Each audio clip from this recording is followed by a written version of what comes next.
Welcome back. I wanted to ask you a question. And most of my content, when I create a video, it relates to something I've experienced, struggling, figuring things out, insights. And so that's what inspires me to make these videos. So just so you know, it's not coming from some other place than other than things I learned from working with my clients, but very often my own personal journey, right? Because we're all here and we struggle with a lot of things and we're trying to figure things out.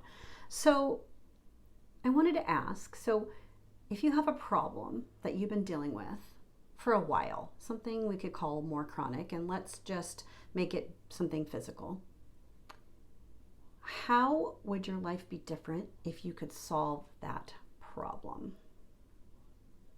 So just tune into that for a moment. Can you imagine how would you feel if you didn't have the problem? What would you be able to do if you didn't have the problem, the pain, the discomfort, something that limits you? Often, right, it limits us physically when we have something physical going on. So it creates a pretty big struggle, and all our energy goes into solving the problem. And what we want to get to is to the other side of it. And so when I asked you, how would you feel? How would your life be different? That's what we want. We're here and we want to be over here. So most of us are taught, and society and all that tells us, solve the problem, make it go away. So if we have a physical symptom, and of course it depends on what it is.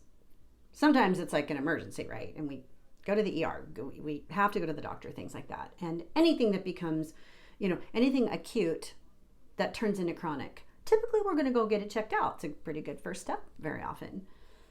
But what happens when you look at the energy, though, of putting so much focus into a problem, just even ask yourself, does it help? Has this helped me? Has my focus, my intense day-to-day focus, yet helped me solve the problem? And it can be a yes and it can be a no. So I just think it's so helpful and so important to ask some of these questions, because I know I have, and I have been, I just had kind of a shift with something insomnia, difficulty sleeping, right, is a pretty big one for many of us. And that one in particular, like the more you focus on it, the worse it becomes. We do need to do some research. We do need to get some help. So it's not about like being in isolation. But where we don't turn is inward. We are so used to and encouraged just by the way things go, depending on where you live and your family and, things like that. Like, what are your beliefs? What are your values? Which we're all different. But typically it's, we'll go get this thing measured, go do this test. And I don't know about any of you, but when I've gone through various problems and struggles with my physical body, I feel like I get put in a box. Like with sleep issues. Do you know about sleep hygiene, right? I've heard that over and over. And the professional proceeds to want to tell you, well, here are all the things you need to do, and are you doing them? Now, there's wisdom in what they have to share. But in my experience, I very rarely, although I do search now to find just the right practitioners for me. I have a naturopathic doctor now because I feel like she listens to me, and I just tell her up front, I will listen to what you have to say, but like, I want to be treated as an individual, not like, oh, you're this person who has insomnia. Oh, at your age in life, it's probably hormones. Oh, whatever. There are insights in there with the training that professionals have, and they should be asking the questions, especially when they have the training and maybe they've seen a lot of people resolve their struggle, their problem, because of their wisdom, which is so awesome. But some of us, and often, I guess I would say, and I can speak for myself and many of the people, my friends, many of my clients, we're all what we might call sensitive. We feel things deeply. We might even relate to being an empath. And that really means we're feeling our own emotions and energy as well as others. So it's just not always that cut and dry about you're struggling with this, do this, and not even considering what resonates for me. So I want to link this conversation into tuning in to your higher wisdom. It is so, so, so important, I would say, to, for one, recognize you have a higher wisdom and you have what we might call an inner child, like a part of you, the part of you that has the symptom is hurting, maybe. And first and foremost, can we have compassion, right? The last thing we do when we don't feel good, most of us, is to tune in and go, so sorry you're not feeling well. It's more like, I don't feel good. How do I make this go away? And that energy is not the energy of love and compassion. It's more resistance, judgment, and just full on not accepting our feelings. So what I have figured out playing and practicing and learning over the years, because I am pretty persistent, I'm like a problem solver, that has served me well, except I got to the point where I was just looking outside myself for the answers. And now I notice that my body gives me cues, like anxiety. Anxiety, I have come to understand, is not about what's going on outside of us. Yeah, we can fear lots of things. Of course we can. But it's a cue that yes, I don't feel safe deep inside myself, almost like that little child doesn't feel safe. But a lot of that is because we're ignoring even the word, abandoning. So it's scary to be left alone and feel unheard, just not acknowledged.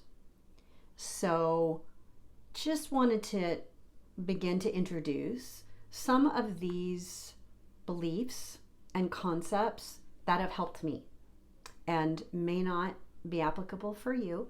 If any of it does resonate, I invite you to begin to invite the feelings. Go to that part of you. And you can use the tool of the tapping that I've introduced. You can use the heart coherence. I love to put my hands over my heart and take a few breaths. I do that guided visualization, a short one or a long one or whatever. And just look at, maybe be an observer of what you're feeling. And you'll feel it, right? So I'm gonna backtrack for a moment. So tuning into the feeling without judging it. Just be there for it. Be there for yourself.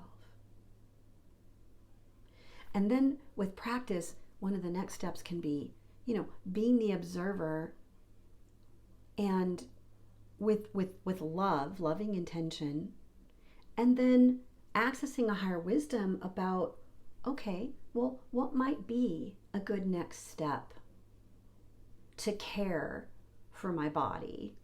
And wanting relief is understandable. So it's not about suffering in the pain, like going to the pain and then being like, okay, I'm going to embrace you, then what? But what happens is very often we can get to a release. It may not happen the first time. It often takes practice, especially if you're in a lot of fear. If you're in a lot of fear, you're in your head. Your body will light up with that, but you're in your head. So the practice, we're a daily spiritual practice, meaning calm your mind, quiet those thoughts, take some healthy deep breaths. Body's probably feeling really deprived. You can even send breath to the parts of you that are hurting. There's so many modalities and ideas out there, and they're just wonderful. but we need to release the resistance in order to heal the body. Resistance, in part, maybe great part, causes the physical symptoms in the first place. I'm not a doctor, and this is like a really alternate type of view. But I'll speak for myself, I started to experience when I couldn't get things resolved. You can call it, like irritable bowel syndrome. Round and round and round trying to solve it. Well, what actually resolved was my getting out of the fear. I got guidance from an alternative osteopathic physician about, there's this mind-body connection. And I think your symptoms, while they're real and they're not in your head, they're being driven by the mind. And certainly I was in a high fear, fight or flight response. I couldn't eat. It was like all food seemed dangerous. And after he told me to read a certain book, and I'm happy to share more outside this video if you're interested, and maybe I'll post some more videos about this, but working on the mindset. The food's not the problem. The food's not unsafe, even though blood work showed, you're sensitive to all these foods. But wow, it was cool because when he's like, stop worrying about it, just eat what sounds right and good to you. And within about 3 weeks, I was healing. I was gaining weight back, because when you don't eat very much, right, you lose weight most often anyway. And so that was like one of the biggest light bulb moments of my life. And it got me further interested in the mind-body connection. And that's the work that I do with people, mind, body, spirit now. At the time, I wasn't even tuned into a spiritual aspect of me, that I have a soul and I'm here for a purpose and I'm not alone. I now do meditations where I'm accessing higher consciousness, whatever you want to call it. And it's an individual experience for each of us.